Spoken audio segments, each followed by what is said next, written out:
Wonderful. Well, thank you everybody for being here. It is election night, and for those of you who are citizens, I hope you voted. And for non-citizens, we're going to talk about the right we all have, which is using our voice. And I'm so excited to be here with Gavin. Gavin, welcome to the Bay Area. Thank you. You moved here from Virginia. So how long is it since you've moved here to this region? Well, I moved here in January of this year, so this marks about the, I suppose, 6 month period that I've been in the Bay Area. Great. Well, we're going to come back to the moving to the Bay Area part, but we're going to start this story in Gloucester County, Virginia, which is where you're from. And you are a high school student. So take us to what started the events at your school. And, we'll get to the school board later, but let's just start at the school with the principal and you and your family stepping forward. Yeah, so I had come out to my parents, my family, in the summer before my sophomore year of high school.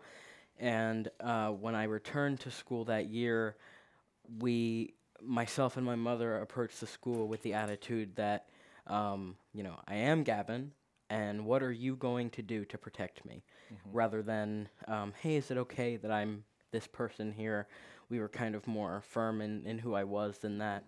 And my principal, to his credit, was kind and understanding, and he seemed to have a personal interest in my ability to be myself at school, and he did his best. He told me that I was able to use the boys' bathroom, and for a period of 7 weeks, I did do that. I had no physical altercations. There were no verbal altercations. Nothing to indicate that there was really a big issue with me being in that space. And of course, regardless of if there had been conflict, I certainly still, had a place in that space. But so nothing to indicate that what was about to happen was about to happen. And by that I mean, my mother and I find out less than 24 hours before it happened, that the annual school board meeting for November of that year was due to talk about, in public forum, my bathroom usage and my genitals as an open conversation to the county of Gloucester.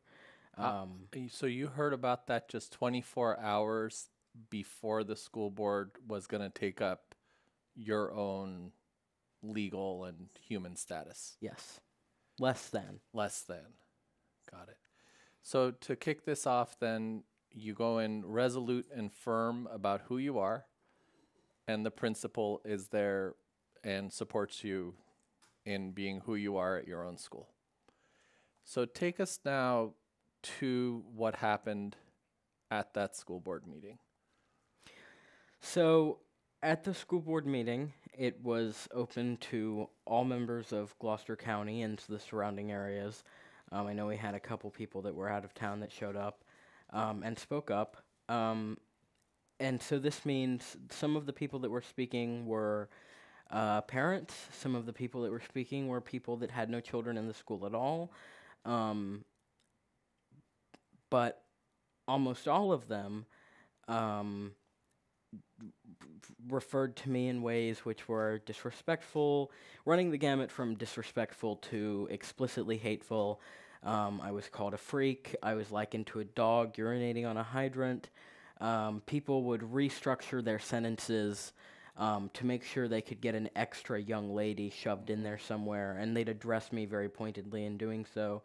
And I mean, just any manner of transphobic, alarmist rhetoric that you could envision, it was there.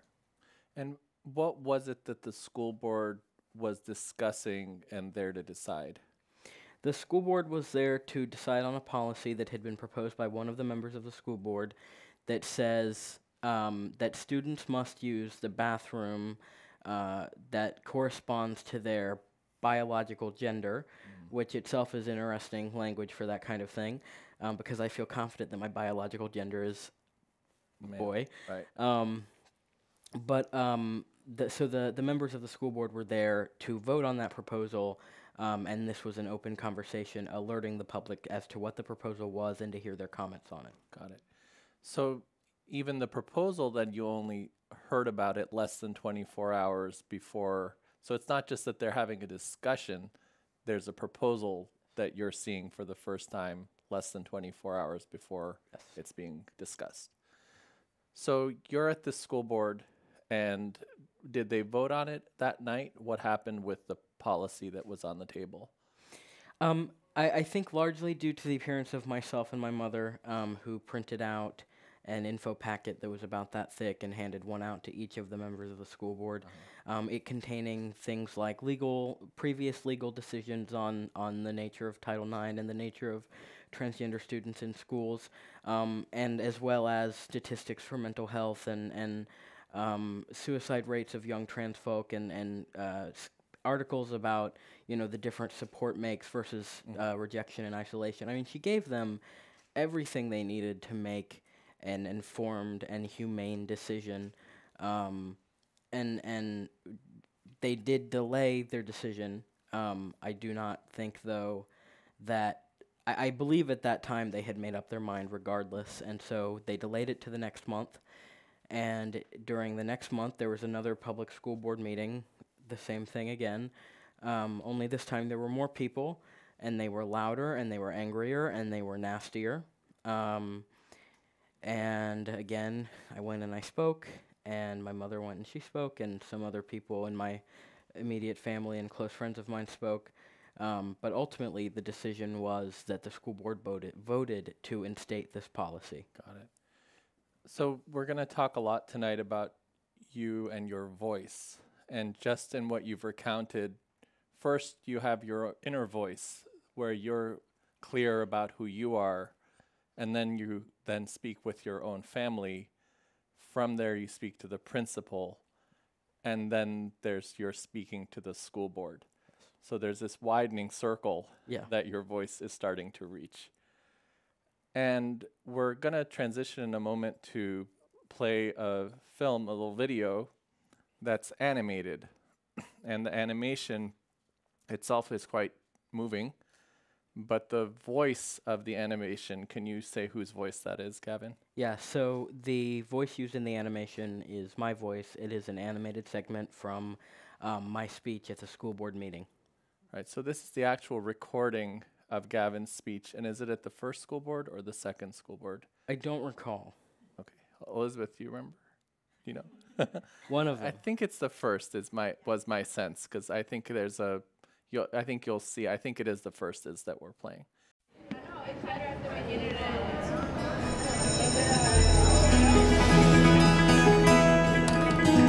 Hello, everybody. I prepared a speech today, but I think in light of the comments I've heard, it's better for me to speak without this paper. First of all, everyone here that's spoken about me so far has referred to me as a girl. This is the first mistake, seeing as I very simply am not a girl. I understand that it might be hard for some of you to look past biology and XY or XX, but we do know scientifically that this is not a choice. All I want to do is be a normal child and use the restroom in peace, and I have had no problem from students to do that, only from adults. I've had immense support from friends and people I do not know in the school.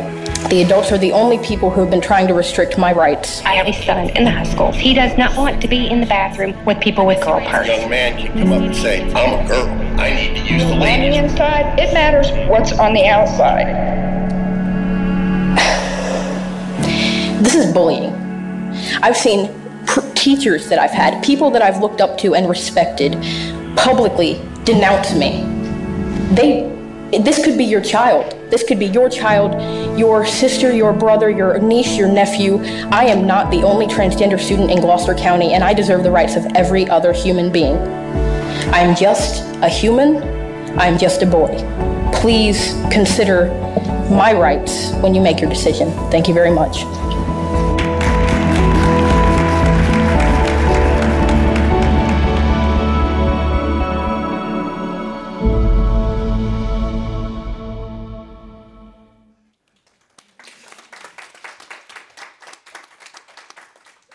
When Gavin and I got together to talk about this, my reflection is this is one of the great speeches in our country's history, and it's so brave, it's so bold, and it's so truthful that I just want to thank you for it, Gavin. And I know that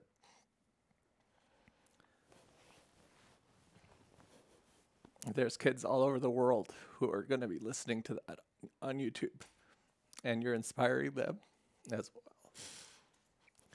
So I just want to thank you for your voice that now is reaching even further and further afield.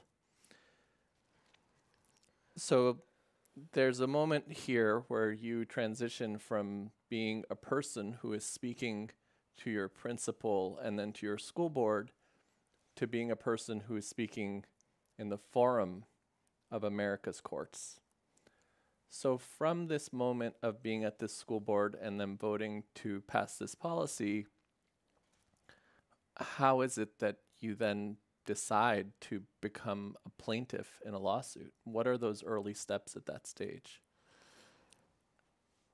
I think that that decision was not as much of a decision as it was the natural progression of my actions as a person that I was at the time, and the person that I still am. Growing up as a transgender youth in a conservative, religious, rural community, the story has always been that I face injustice. There's these rules that serve only to keep people down. You can't do this, you shouldn't do that. And I'm left to be my own advocate. I'm left to be the only person that's like speaking up for myself. That was the cycle all throughout my life. I was horrifically bullied growing up, and time and time again I was told by adults who failed me systematically in the school system, I can't do anything about that. You're here every day. Maybe you should try fitting in a little bit better. Maybe you should fix yourself. You're the problem.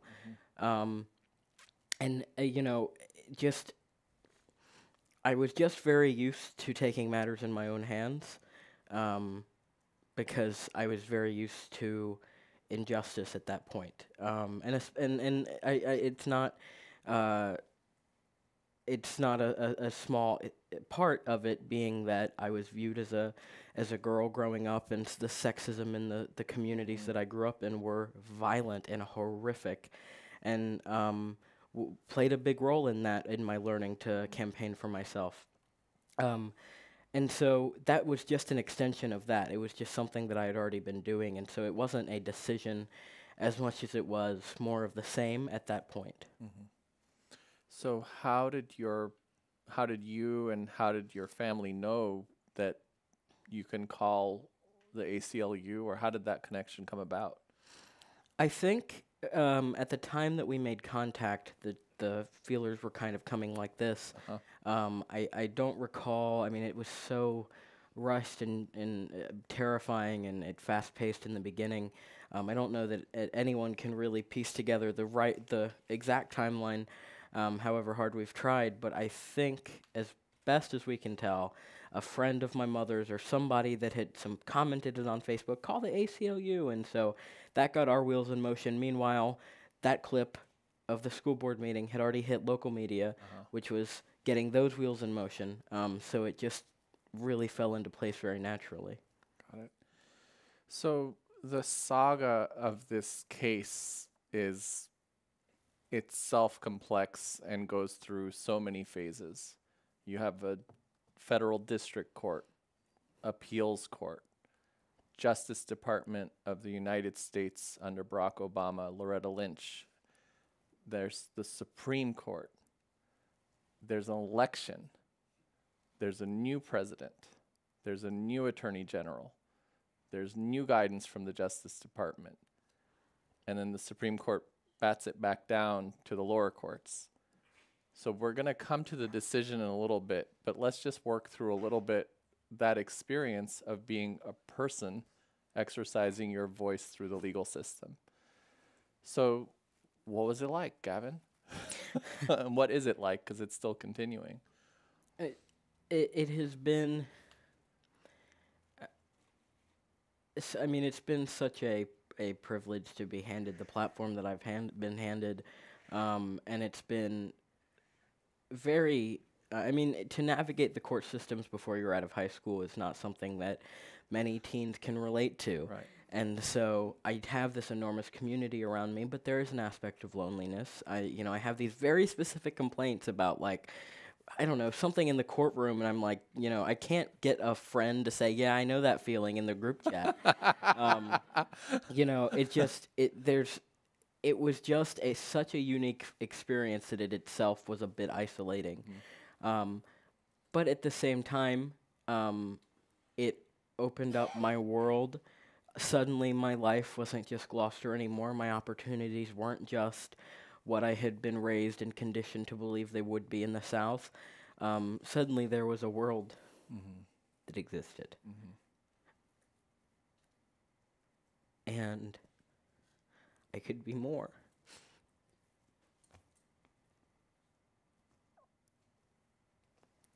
And so navigating that from a frame of reference, but both with it being a terribly unique experience that it's a bit hard to relate to, but then also being thrust into this adult world where I haven't earned that accolade yet. To the struggle to legitimize my voice and for people to take me seriously and to make sure that I was maintaining my independence along with collaborating with these people in my life. It was difficult, and it kept me feeling very tired a lot of the time. But there was never a moment from start to finish. Or there's not a finish yet, Right. but from then to now, I suppose is a better term, where I thought, gosh, I wish I didn't do this, or I wish this would just, I've never had any regrets or bitterness about what I've been doing, even through the tiredness. It's always been an elation to be able to be part of this. So, in terms of the legal process itself, take us through the stages. So, you began in district court, and what was the first decision that came down? So, in district court, the decision was essentially it was negative. I can't remember now what the exact words were, but we appealed that.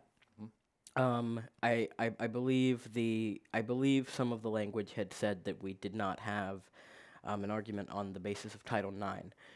So we appealed that and moved to the Fourth Circuit, where we got a victory in the sense that they said, no, you do have a argument on the basis of Title IX, at which point the school board, I believe, stepped in and said, well, we're going to appeal it to the Supreme Court.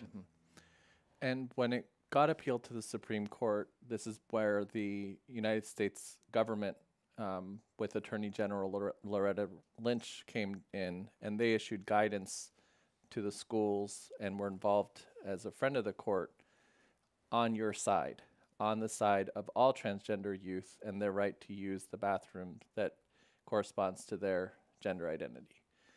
And I was quite moved by Loretta Lynch at a press conference where she set this in the context of our country's history with regard to discrimination, especially in regard to public accommodations and access to equal facilities. What was it like for you to hear the Attorney General of the United States speaking out on your side? It struck me as such a clear testament to how far we've come in this fight for civil rights as in the transgender community. The fact that this court case could even happen, my ability to be in a lawsuit because of this type of discrimination speaks to my privilege as well as the progress we've made, because if there wasn't at least some sense of who transgender people are, and some belief that we are valid and legitimate, then this would not have been a case that would ever have gone to the courts. It wouldn't have been something that would have been considered. But we're far enough in society now that we are recognized as a community of people. We are recognized as valid human beings, enough to the point where we're having our stories heard in the courts. And while it also, of course, speaks to how far we still have to go, because we shouldn't have to have these conversations, the fact that we can have them if they need to be had, is it definitely speaks to progress. So the case was initially going up to the Supreme Court. The papers were filed, the briefs were filed, and it's a tremendous amount that goes into preparing the arguments for the United States Supreme Court. And I had a chance to see who some of the other entities were that had filed amicus brief. And one of them was the NAACP Legal Defense Fund, which has a long history of bringing very important equality cases before the court. And so, as I understand it, your case was the first time that the Supreme Court heard arguments related to the rights of transgender people. It's entirely likely that there have been other transgender people before the court in the past, but yours was the first case where these arguments were being made before the highest court in the country. So, Gavin, you're a boy from Gloucester County, and your arguments are being heard by the Supreme Court. What did that feel like to you?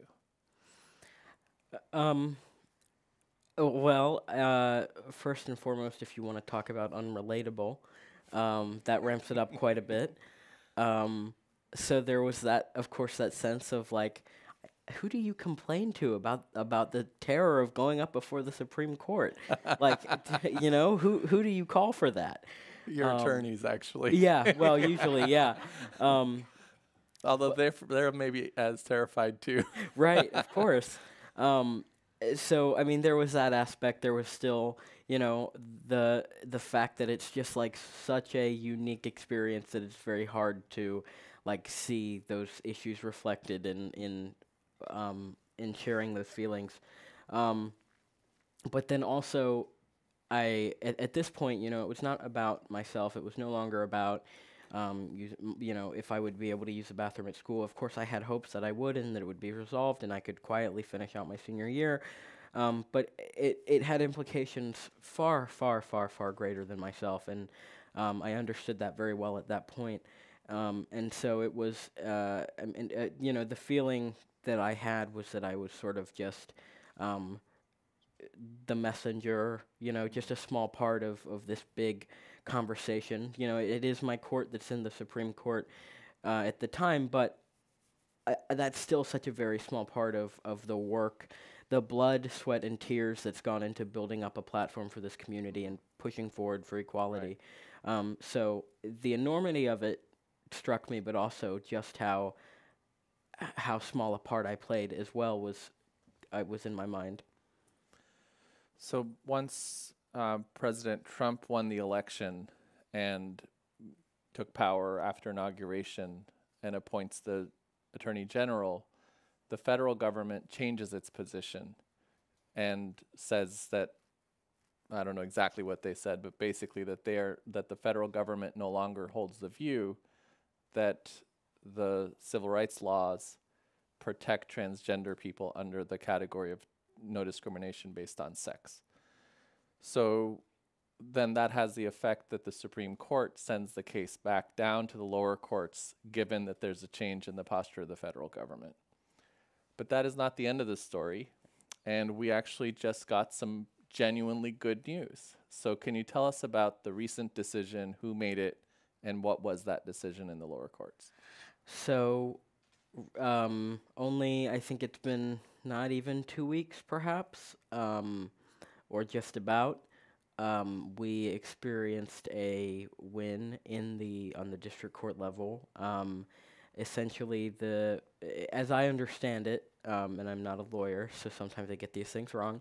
As I understand it, the judge. So our argument was on the basis of, or I'm sorry. I've got my. Let me try that to approach that again. So the argument at that time was that the school board was trying to had petitioned the court to like dismiss the entire argument because they claimed that it should be null and void at this point, and so we were arguing that my case could go forward. So this judge's decision said that I did have an argument, the case could go forward, and I'm likely to succeed. So we should have a hearing to settle, which was an enormous victory. But unfortunately, the school board appealed that pretty immediately. So they were not willing to settle. No. Even though you have graduated, even though they could just do what any common sense school principal had done from the beginning, they chose to appeal it. Yes. Okay.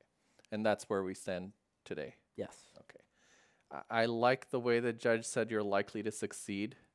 And I think, Gavin, both for your legal arguments, but your personal determination, I think you're very likely to succeed. Thank you. So in the course of this, there have been opinions that are detrimental and negative, and there have been opinions that have been on your side. There have been people who have spoken in your favor, and there have been people who have spoken against you. In the video that we played earlier, those voices of criticism and bigotry were of actual adults in the school board speaking about you. And so there have been people speaking on all sides of this. And I just want to take a moment and read from the decision of Judge Davis in the Fourth Circuit, which is the big decision before it went up to the Supreme Court that came down on your side. And you know, the whole decision is really worth taking the time. If you do a Google search on Judge Davis, Gavin Grimm, Fourth Circuit, you could read the whole opinion and the whole decision. But there are a few sections of it that are really incredible in terms of situating your case in this country's history of civil rights. So I'm just going to read a couple paragraphs real quick. And Judge Davis has a long history of being involved in civil rights. Our country has a long and ignominious history of discriminating against our most vulnerable and powerless. We have an equally long history, however, of brave individuals, Dred Scott, Fred Korematsu, Linda Brown, Mildred and Richard Loving, Edie Windsor and Jim Obergefell, to name just a few, who refused to accept quietly the injustices that were perpetuated against them. It is unsurprising, of course, that the burden of confronting and remedying injustice falls on the shoulders of the oppressed. These individuals look to the federal courts to vindicate their claims to human dignity, but as the names listed above make clear, the judiciary's response has been decidedly mixed. Today, GG, Gavin Grimm, adds his name to the list of plaintiffs whose struggle for justice has been delayed and rebuffed. As Dr. King reminded us, however, the arc of the moral universe is long, but it bends towards justice. Gigi's journey is delayed, but not finished. I think for ACLU attorneys and plaintiffs like Gavin to get an opinion of a judge like this is truly a remarkable moment. And his opinion, along with your speech at that school board together, will be part of this story. They already are. So in the course of this litigation, we're bringing claims related to statutes that have been passed by Congress. But the ACLU, in representing you, Gavin, at the beginning, made claims under the Equal Protection Clause of the 14th Amendment of the United States Constitution. The judges have not gone to the constitutional issue. The decisions so far have been focused on the statutes of Congress and the meaning of the protections and equality based on sex. So we made constitutional claims in the 14th Amendment equal protection, but the courts, the decisions that were in your favor didn't need to reach that far. So we're going to come back to the 14th Amendment in a little bit, but I just wanted to kind of note that in the course of this litigation, the claims began with us making 14th Amendment constitutional claims, but the decisions have rested on the statutes passed by Congress. So we now stand at the point where your voice, that began as your internal voice, your sense of who you are, your own conscience, has emanated to the conversation with your family, to your principal, to the setting of a school board, and through the legal system to a decision now that says that you're likely to succeed, and this case will continue. So I want to kind of transition a little bit from talking about the litigation just to talking with you, Gavin, as a person and as a human being. And your act of courage and your expression of your values through these activism that you've been involved in. Can you tell us a little bit more? You started touching on this earlier in the conversation, just about the exercise of your voice as a young person. Where did you draw strength, and where did you find that you were hitting some limits or expectations that were being held against you? So, being a young person that is politically active has challenges that people may not think of when they're thinking about the things that these young people are doing. For example, the media really likes a pretty clean-cut, easy to describe, little boxed-up story, and the more you fit into one of those sort of prepackaged categories ready to go, the easier it is to produce media. And so I had so many different encounters with people that were trying to lean into the he's just a teen type of narrative, but to a point that was just not truthful to my story, because for them, he's just a teen meant, oh, this zany kid using emojis on Facebook and playing video games, and it's like a really hallmark version of what a stereotypical teenager is, and sleeping in and how silly, that kind of thing, and it was just incredibly patronizing. I mean, every single time I ran up against it, and it would hit me at pretty much any time I was doing anything. I mean, I would have some kind of influence like this. Pokemon Go had just come out, and I, being a longtime Pokemon fan, it in fact is part of my gender journey was Pokemon, and so I was like, oh, that's cool. I live in a rural place, and to play the game, you have to live in somewhere more populated. So I was in D.C. in the National Archives with a good friend of mine who's also on my team at the ACLU, and I pulled out because you can't take pictures of the Declaration of Independence, and so I was like, oh, I wonder what picture they used for the in-game icon. It was a very brief moment. We moved on, had a laugh at the end, and then spent our time in the archives. But when we relayed this story to a reporter, it was published as if I was totally absorbed in Pokemon, completely lost on the enormity of being in the National Archives, and he had to redirect me, and it was just because that was the stereotypical teen narrative. Right. And so that is so incredibly frustrating because it directly impacts my ability to tell my story and the effectiveness of my voice. And I ran up against that time and time and time again. And it really just took some direct communication and saying, hey, this was misrepresented or that's just not true, and being a bit more firm with those boundaries, but I didn't expect to have to clarify things like that. So you're at the National Archives, you're talking to us about the Declaration of Independence just now, and then the focus becomes the Pokemon. Right.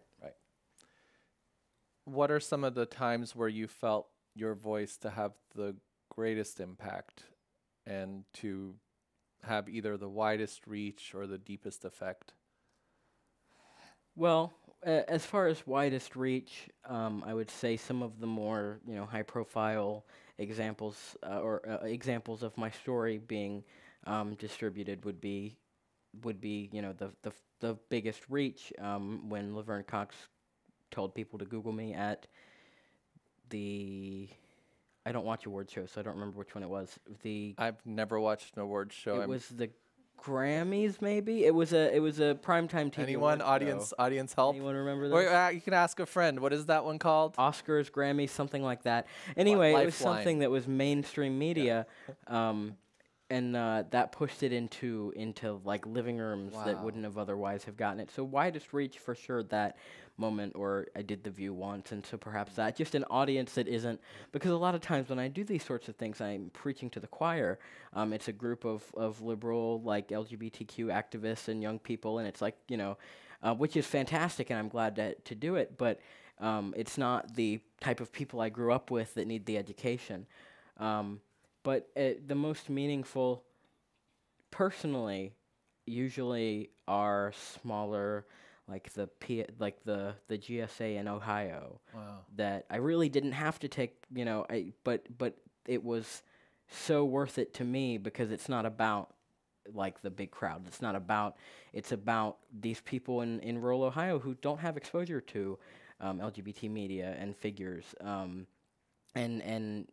or elementary schools, or it just where you can have that really good one-on-one personal sort of time where you're really conveying a message of hope and perseverance. And I know y'all live in Ohio, but I promise there's a world out there where you can be accepted. So perhaps my favorite moments have been smaller ones like that. Got it.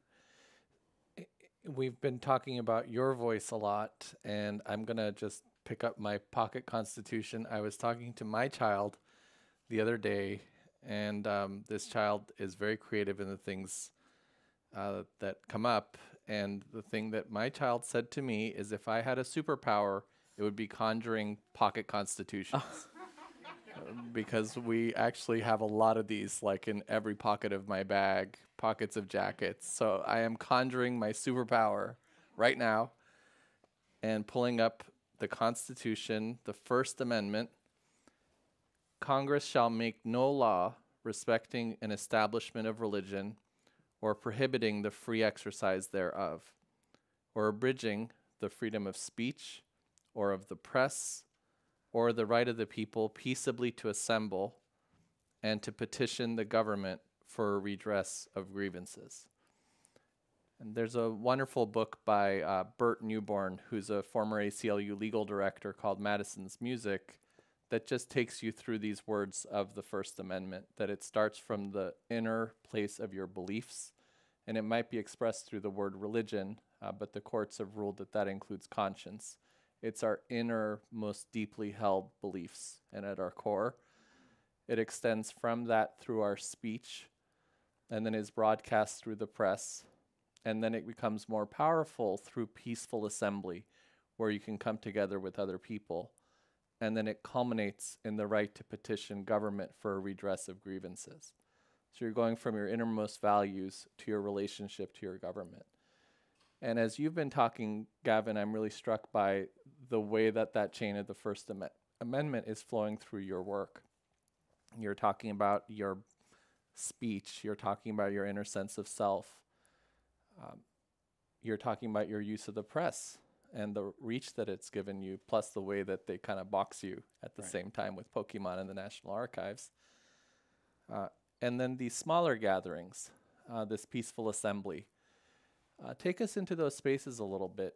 We've talked a lot about your petitioning the government for redress of grievances. That's the litigation. But take us into those spaces where you're with other young people, LGBT youth, other transgender or gender nonconforming youth, and their allies. What are the conversations you're having in that space? In youth spaces, the conversations that most often occur are organizational conversations. What can we do? How do we do it? What resources might you have that we could combine with these resources? I mean, it's any time I've been to a Pride event and have spent time with young people, they are very, very action-minded, very motivated, very cognizant of the rot in the system and the ways in which it harms us, and cognizant of the tools that they have to at least begin to push back against that. So in youth spaces, there's just this overwhelming, not anger, but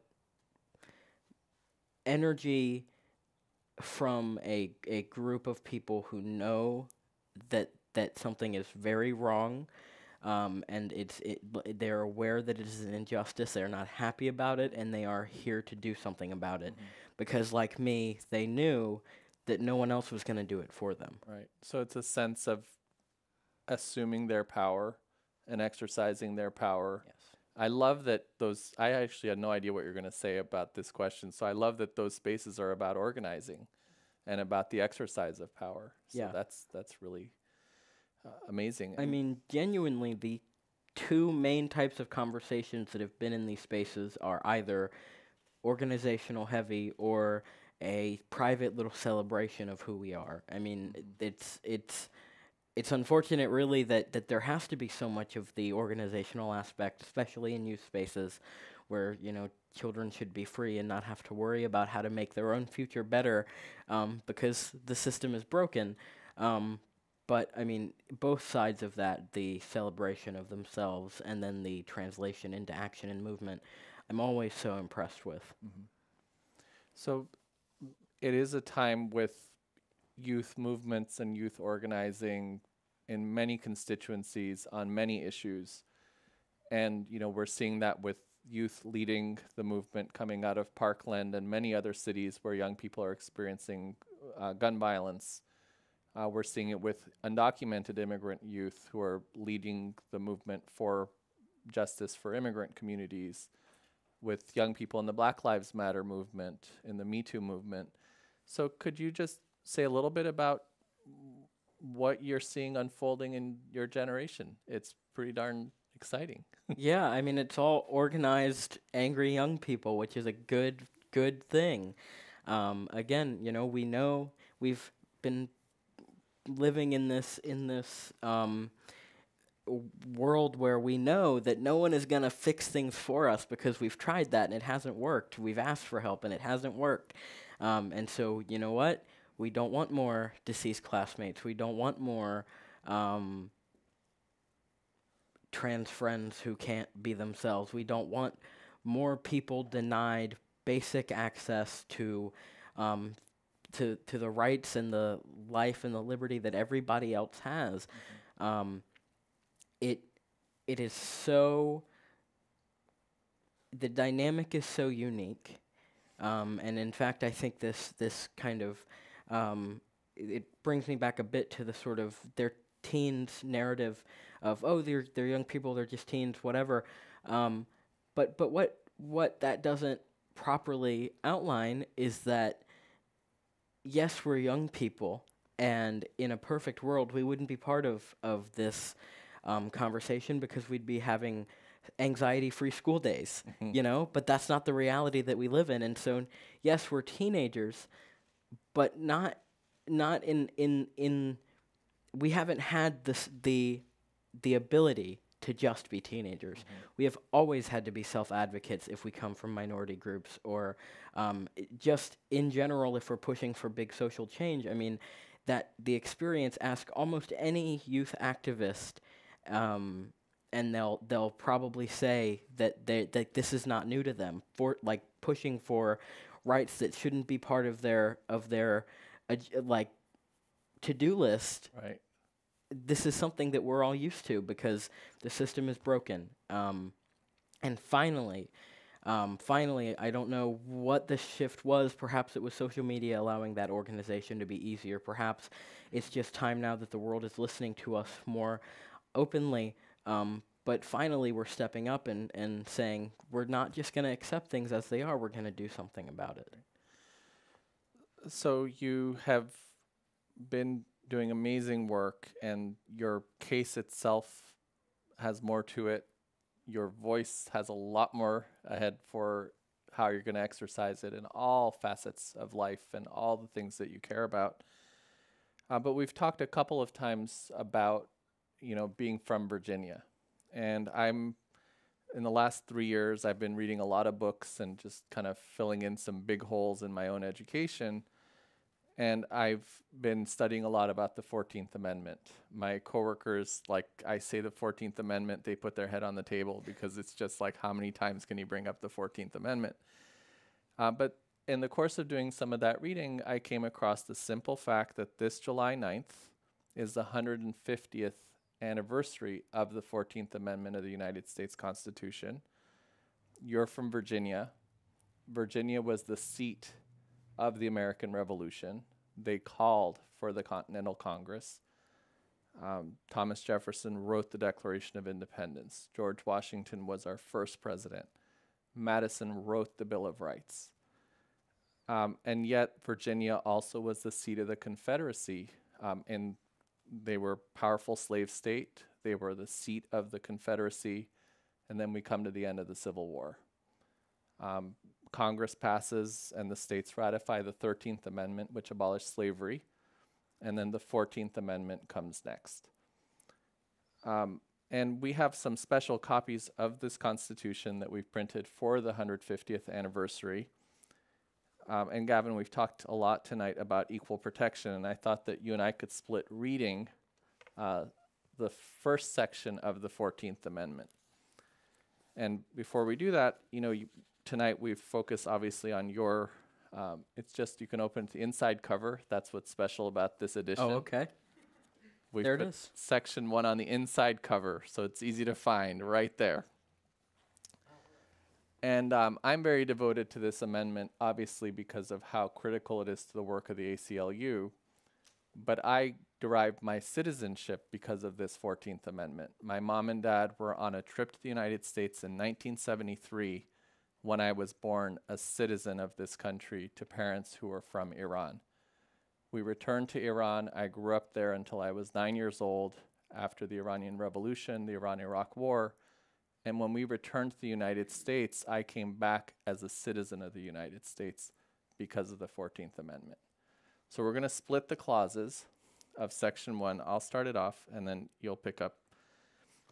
All persons born or naturalized in the United States and subject to the jurisdiction thereof are citizens of the United States and of the state wherein they reside.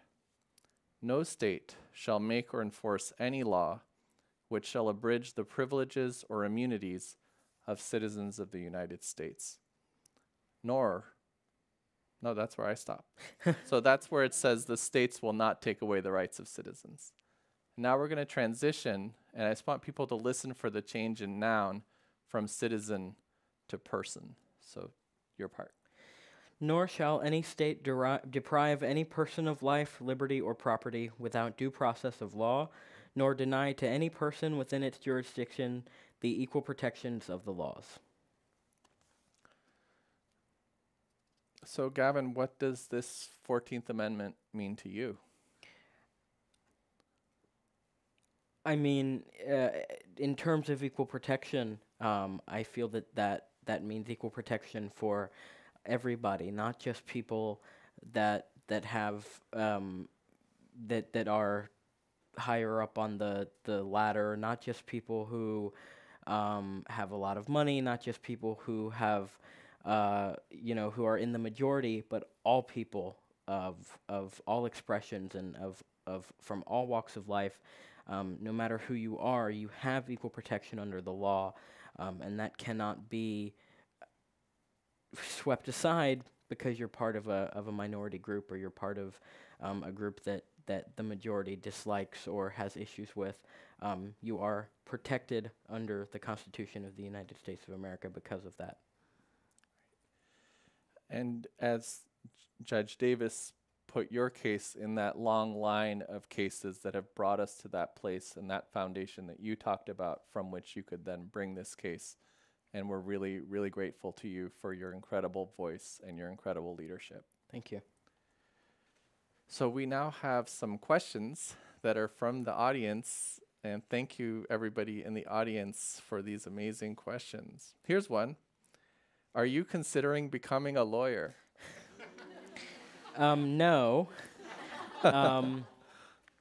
It's something that I had considered in the past, but I really have a passion for youth empowerment and working with young people, and I feel that my bandwidth would be better spent with young people. So I'm going to be a teacher. Great, a teacher. That's good. Thank you. It's excellent. Do you plan to continue your life of activism after your case is resolved?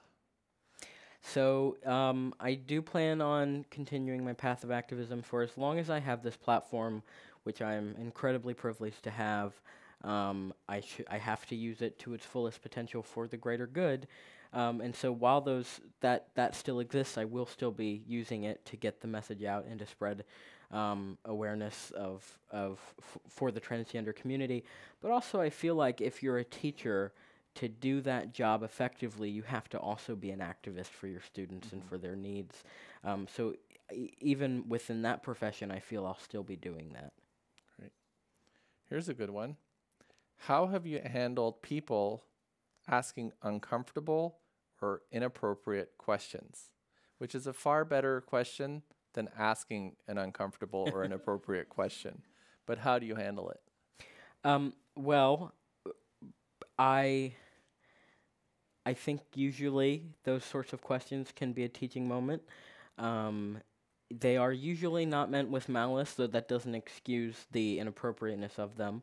But it offers me a moment to be able to say, hey, that's maybe not the most appropriate question to ask a transgender person, and this is why. So now that person is aware and can possibly pass that information along, and, the good time had by all. But it does get a bit frustrating to field questions, which to me seem so very obviously inappropriate. And I do have to remind myself often that it's just not intuitive for some people. Do you feel you've achieved justice? And if so, what has it felt like to you spiritually, emotionally, and viscerally? I feel that I have done positive things. I feel that I still have many opportunities to do more positive things. And I feel that the awareness that this case has brought to the public eye itself is something of a victory. So the case is still ongoing, so I can't say if or not I've achieved victory there, although regardless of the outcome, I'll feel like I've done the right thing. So I can't say that I've necessarily achieved like victory and that the case is over, but I feel that I've done many things that are positive, that have affected positive change that I can feel good about. And how that feels, I suppose, is that it feels good. It feels nice and productive to know that I have worked hard and not wasted the platform that I have. I would say you have not wasted your platform 1 minute. Thank you very much. Yeah. You talked about Laverne Cox giving you that shout out on like broadcast national awards show TV. But here's a great question. Have you had any mentors in the trans and LGBT community more broadly, and how did they support and advise you? So I haven't had any mentors in the sense that, that they've sort of in the traditional sense of mentorship.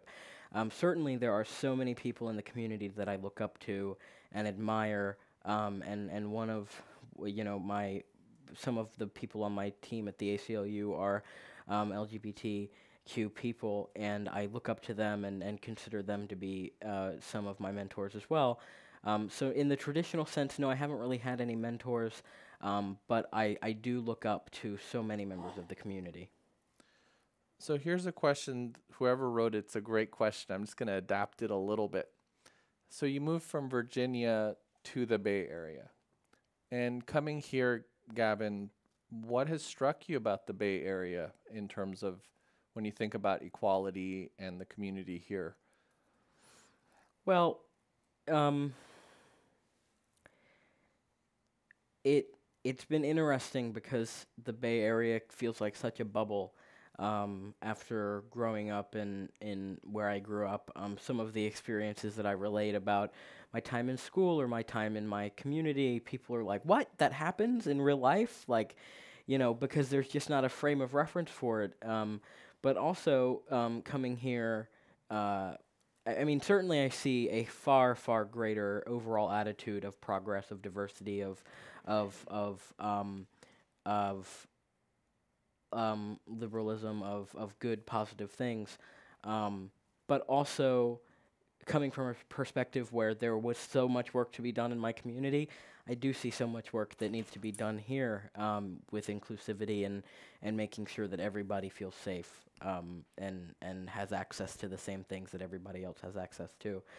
So it's been very interesting, and it's shown me that even sort of wonderlands like, liberal wonderlands like the Bay Area are not immune to their own issues in society. And coming from Gloucester County, Virginia to the Bay Area, what's something that stands out to you that we have a lot of work to do on, especially here in the Bay Area? Well, I mean, just ground level. I mean, I was talking to somebody yesterday who graduated today from high school, and his school still forces girls to wear one color graduation gown and boys to wear the other. And he told me, well, the school lets you pick one or the other, but that's not okay still, because it still forces closeted students to represent themselves in an inauthentic way. It doesn't do justice for students who don't identify along the binary to have to still choose a binary option. That shouldn't be an issue that kids have to worry about for graduation. We shouldn't be boys on here, boys over here, girls over here. Like, that shouldn't be something that is acceptable in the schools. And yet this is a local high school that's doing this. And so, I mean, just very basic things like that still have to be done. And that point about the gender binary is at the root of so much of this work. And it has its origins in all of the work that went into establishing that there's not going to be discrimination based on sex. So there was the sphere of male, the sphere of female, and the male position was the superior. And I've just been reading this book about Seneca Falls, and it was intrinsic to our marriage laws, property laws, the fact that women couldn't vote. And so we're moving from a world where there was this binary, where there was inequality in the binary, to now, first the progress was around just leveling the rights of women and men, which there's still a lot more to do. But now we're getting at this basic concept of the gender binary itself. We had a training at our office just about introducing the idea of a gender spectrum. And there's an organization by that name that provides a lot of resources to help us unlearn and relearn a more inclusive view of gender. One of the quotes that I came across about the 14th Amendment and its ratification is this Congressman Jehu Baker of Illinois, who said that he envisioned the 14th Amendment as securing, quote, the future growth of liberty. And I just love that, the idea of an amendment of the Constitution that's on the side of the growth of liberty, that we're not locked in the originalism of slavery, that we have an amendment that's about the future growth of liberty. So Gavin, what's your vision for the future growth of liberty, whether in the area of gender or beyond?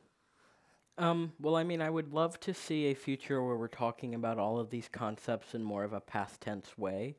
Like, when schools were segregated like that, when we had transphobic laws on the books, back when these things were unequal, because now they are, or to a greater extent they are. My future for equality would, I think it really starts with talking about these things in the past tense. I would love to be in a place where we could do that. We do that with some civil rights issues that are, while still contemporary, have had so much ground covered on in our fight for them, and we have the great privilege of talking about certain things in the past tense, things which should have never even been part of our nation's history, but now we have move past them, and not completely. There's always still work to be done, but it's just such a wonderful thing to be using past tense for these issues. I think that's just beautiful that your vision for the future is to put certain things in the past. Right. That's really amazing, and let's go back to that and make a bumper sticker out of how you said it, because that was really pretty good. So, since President Trump was elected, there has been a rollback of many of our fundamental rights that go right to the heart of taking back equality before the law in so many ways. But there's also been a lot of progress. This decision that just came just within the last 2 weeks, in your case, is a major, major step forward. As I understand it, the voters in Anchorage, Alaska, was the first place that the people in a municipal election voted to defend the rights of transgender people in a city base, and that's in Anchorage, Alaska. That's pretty darn good. So where are you drawing hope these days, Gavin? I draw hope from young people, from seeing the ways that young people are organizing, from seeing the ways in which we are making progress. It's so easy to become discouraged with the current discourse because of really, truly how horrible it can be. Every day it feels like I'm on another episode of Black Mirror. But in the meantime, we still are making progress, and the biggest leaders that I'm identifying at this time for that is young people who have had enough and are putting their feet down in larger and larger numbers, and in so doing, they're becoming a valid voice, a legitimate voice of change in the public opinion. And that is just so wonderful to be a part of. It is so wonderful to witness that shift. It's really just so fantastic, and I draw so much hope from knowing that the kids are going to be both okay and fighting for as long as they have to. Right. So, Gavin, this is our last question, and you've answered this in many ways tonight, but it's an in-forum tradition at the Commonwealth Club to close with this. What is your 60-second idea to make the world a better place? So I get 60 seconds to think about it beforehand? Is that what I'm getting? I don't know exactly their rules, but you can take a moment to collect your thoughts. I think that if we relied on a social model, like if we had a society that put emphasis on sharing resources when you have more than you need, push it forward. I've seen so much that is prevalent in the Bay in a way that it's not in the South, where I came from. Sharing your wealth, pay it forward, help the people who need a little bit more help. Just doing that on your own, because it's the right thing to do, and making that be just how society is formatted and how it functions. Making being good and helping people something that is profitable, because of course corporations have to get onto it too. That I think is the way to a better future. Great. Well, please join me in thanking Gavin Grimm for being here tonight and for all you're doing. Thank you very much.